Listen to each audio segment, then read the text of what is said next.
Our first guest has been battling the FBI for years for transparency. He knows a little bit about the honor system, whether it actually works with the FBI. He's the president of Judicial Watch and our good friend, Tom Fitton. Tom, great to have you on the show. Hey, John, good to be with you. Hi, man.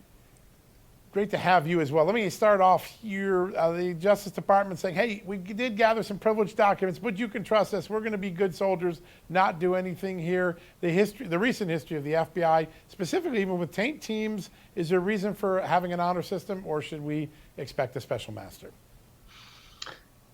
Well, the question is, can you trust the agency that went in and took records presumably they didn't have a right to have, which is kind of what they're admitting to when they say they have attorney-client materials?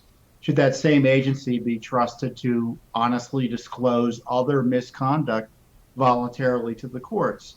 And whether it be taint teams or other misconduct, the FBI and the Justice Department have poor records of telling anybody anything about what they've done wrong.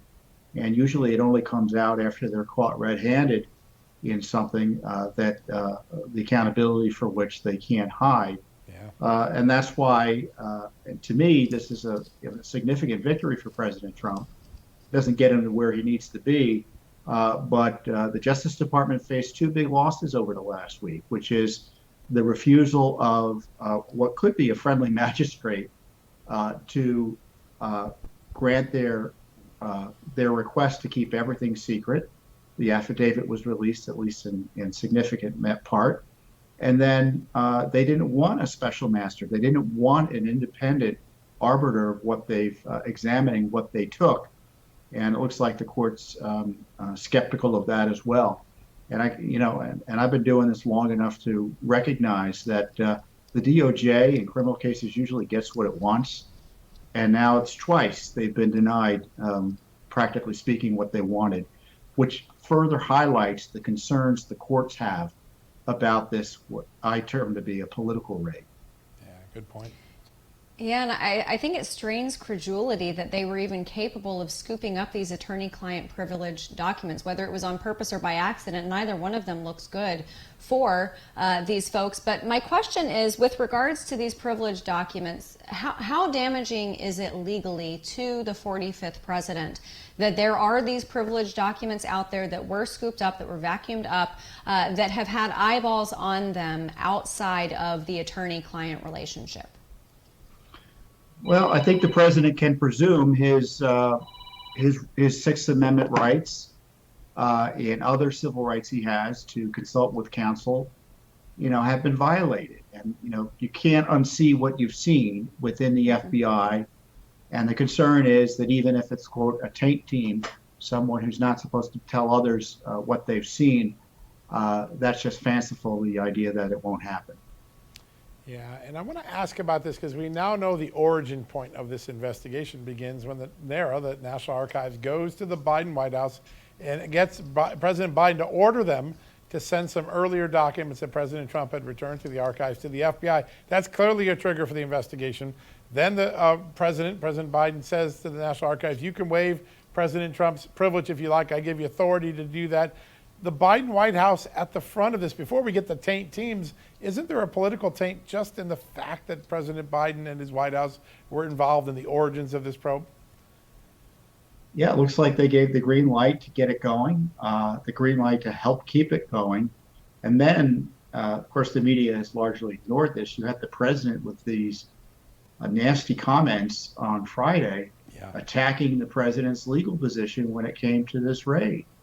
So, Biden pretends not to know what's going on here, not to have been given heads up on the raid, which is in many ways irrelevant. But then he comes out and he attacks the former president, President Trump's legal position here. It's clear he's placed himself now again in the middle of this scandal. And it is a scandal. The archives had no legal basis to ask President Trump for the documents.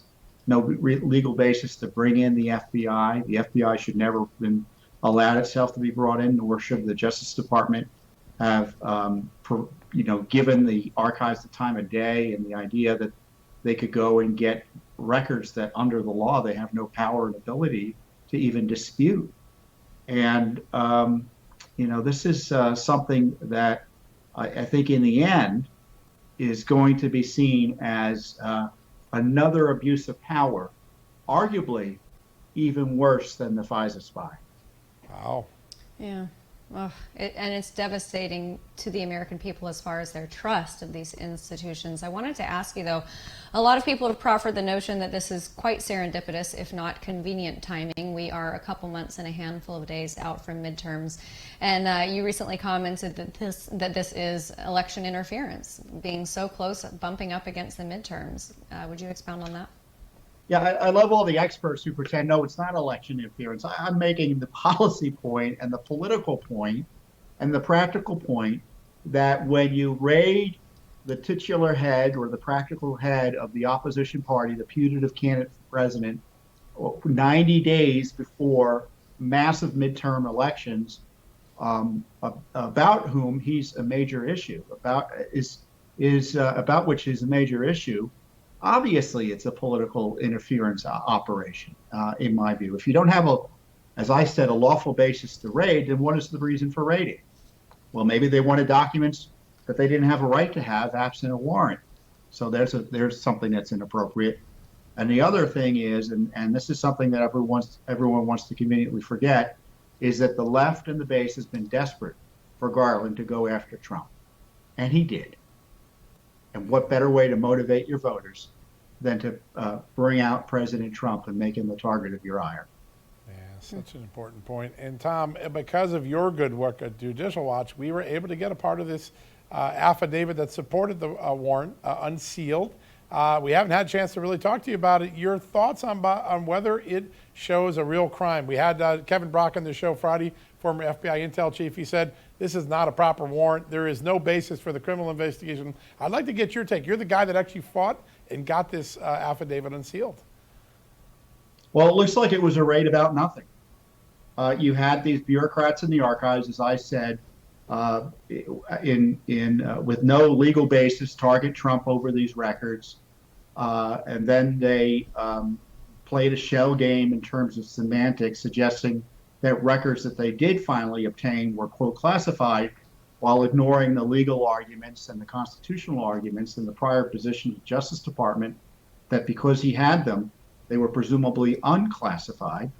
And there wasn't much else there. And I thought what was particularly interesting that in response to these concerns about the constitutionality of their legal position vis-a-vis the president's right to have these records, they redacted the response. Yeah. So I suspect here that when this comes out, it's even it's going to make the FISA warrants seem like the U.S. Constitution by comparison. It's going to be what we've seen is weak tea, and shows that again it was a raid about nothing, and it was a wild abuse of power by the Biden administration. Amazing. Yeah, that's shattering. Tom, I wanted to go back to something you said about the ramifications of this raid heading up to the midterms. Who does this sway? Because I always feel like with instances like this, it seems like this is the zeitgeist of politics these days, that everybody goes to their corner. So maybe people on the left will be swayed, but is it independents that you think will look at this and say, I'm not here for a police state? Well, I don't know one way or another, but the base is, President Biden's poll numbers are ticking up. And I suspect that's because you have the hardcore left coming home a bit as a result of this lawlessness. They like the idea of targeting their political enemies with prosecutions, well-founded or not. They like the idea of the president by fiat, as we're talking about earlier, spending upwards of $600 billion to $1 trillion, depending on how you slice it, in money that he's not authorized to spend. So this lawlessness, let's unfortunately acknowledge the truth that this lawlessness has been encouraged by his supporters, and he'll probably get some political benefit from engaging in it. Yeah, that's exactly right. Well, listen, the Democrats' chief lawyer said they wanted to nullify Trump with this.